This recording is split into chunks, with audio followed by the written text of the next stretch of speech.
درس نمبر 4۔ پہلے یہ بات یاد رکھیں کہ جس لفظ میں تنوین ہوتی ہے عام طور پر اس کا معنی اس طرح کیا جاتا ہے، کوئی یا ایک کیا جاتا ہے۔ جیسے مثال کے طور پر کتابن، کتابن کا معنی کوئی کتاب یا ایک کتاب، کیونکہ کتابن میں تنوین ہے، اسی وجہ سے اس کا ترجمہ ہم کریں گے کوئی کتاب یا ایک کتاب، کتابن کوئی کتاب یا ایک کتاب۔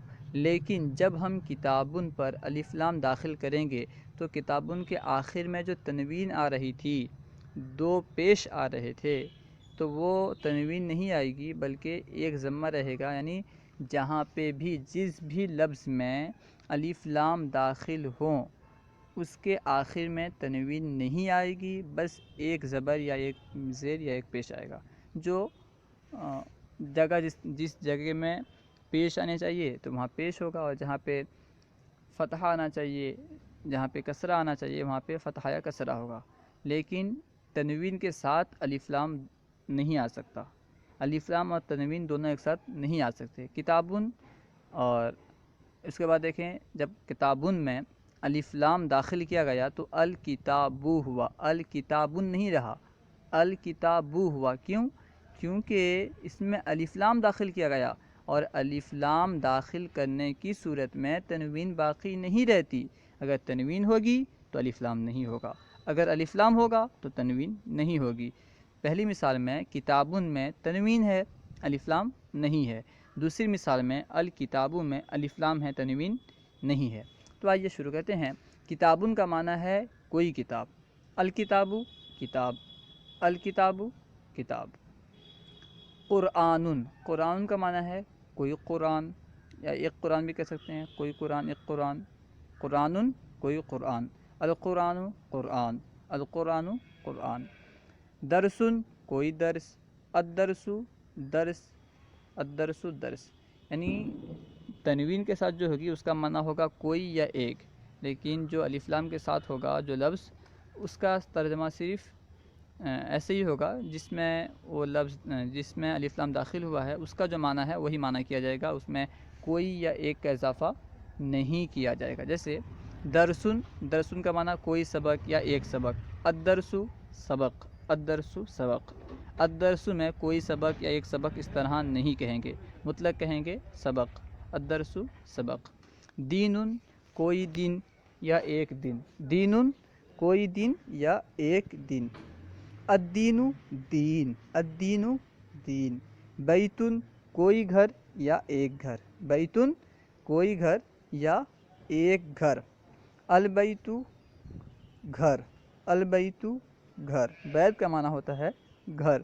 دیکھیں یہاں پہ کیونکہ بیت نیا لفظ آیا، اس سے پہلے بیت کا لفظ استعمال نہیں ہوا ہے، اسی وجہ سے بیتن کے نیچے لکیر کھینچی ہوئی ہے۔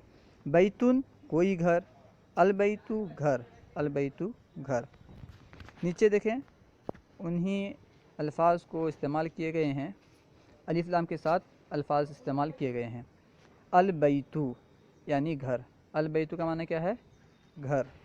الولد لڑکا، الکتاب کتاب، الورق پتا، ورق معنی ہوتا ہے پتا، درخت کے جو پتے ہوتے ہیں ان کے لیے ورق کہا جاتا ہے، کیونکہ ورق کا لفظ اس سے پہلے استعمال نہیں ہوا ہے، اسی وجہ سے اس کے نیچے لکیر ہے، الورق پتا۔ الجمل اونٹ، الفرس گھوڑا، الحمار گدھا، القرد بندر، الکلب کتا۔ الدرس سبق، البیت گھر، الرجل مرد۔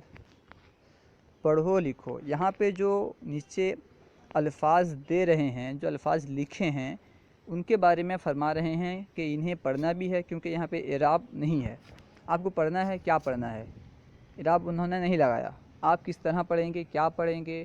قرآن پڑھیں گے، قرآن پڑھیں گے، کہ کیا پڑھیں گے؟ قرآن پڑھیں گے، آپ کو پڑھنا ہے اور اس کو لکھنا بھی ہے۔ وہی فرما رہے ہیں پڑھو لکھو، جو الفاظ دیے گئے ہیں انہیں پڑھنا بھی ہے اور لکھنا بھی ہے۔ سب سے پہلے ہے قرآن، کیا پڑھنا ہے؟ اعراب تو نہیں ہے لیکن پڑھنا کیا ہے؟ قرآن، قرآن پڑھنا ہے۔ اس کا معنی کیا ہے؟ قرآن کوئی قرآن، قرآن کوئی قرآن۔ دین کوئی دین، اسلام کوئی اسلام یا ایک اسلام۔ رجل کوئی مرد، درس کوئی درس، عربی کوئی عربی، عربی کوئی عربی، جمل کوئی اونٹ، حمار کوئی گدھا، کلب کوئی کتا، قرد کوئی بندر، فرس یعنی کوئی اونٹ، اور ولد فرس کوئی گھوڑا، فرس کوئی گھوڑا، ولد کوئی لڑکا۔ تو ان کو آپ کاپی میں تحریر بھی کر لیں، کیونکہ انہوں نے کہا پڑھو اور لکھو، ہم تو پڑھ لیے، اب لکھنا آپ کا کام ہے، آپ کاپی میں لکھیں، تحریر کریں۔ اب جو یہاں جو استعمال کیے گئے تھے الفاظ، یہ بغیر الف لام کے تھے، تنوین کے ساتھ تھے، یعنی ابھی جو ہم الفاظ پڑھے یہ تنوین کے ساتھ استعمال کیے گئے تھے، ان میں الف لام نہیں تھا۔ اب نیچے جو الفاظ دے رہے ہیں وہ الف لام کے ساتھ استعمال ہوئے ہیں، ان میں تنوین نہیں ہے۔ تو سب سے پہلا لفظ ہے الدرسو، الدرسو نہیں بلکہ الدرسو، کیونکہ الف لام کے ساتھ تنوین نہیں آ سکتی، اس لیے کہیں گے الدرسو یعنی سبق۔ اسلامن یعنی اسلام، کوئی اسلام، ایک اسلام، دین دین، رجل آدمی مرد، حمار گدھا، الفرسو یعنی گھوڑا، الفرسو یعنی گھوڑا، جمل کوئی اونٹ، الکلب یعنی کتا، البیت یعنی گھر، القرآن یعنی قرآن، رسول کوئی رسول، اسلام کوئی اسلام، العرب عرب، العرب عرب، عربی کوئی عربی، الجنت جنت، العلم علم، قرد بندر کوئی بندر، قرد کوئی بندر، الجمل اونٹ، زہر کلی، زہر کوئی کلی، زہر کا معنی ہوتا ہے کلی، زہر کوئی کلی، الورق پتا، الحمار گدھا، فرس کوئی گھوڑا، الصغیر چھوٹا، کبیر کوئی بڑا۔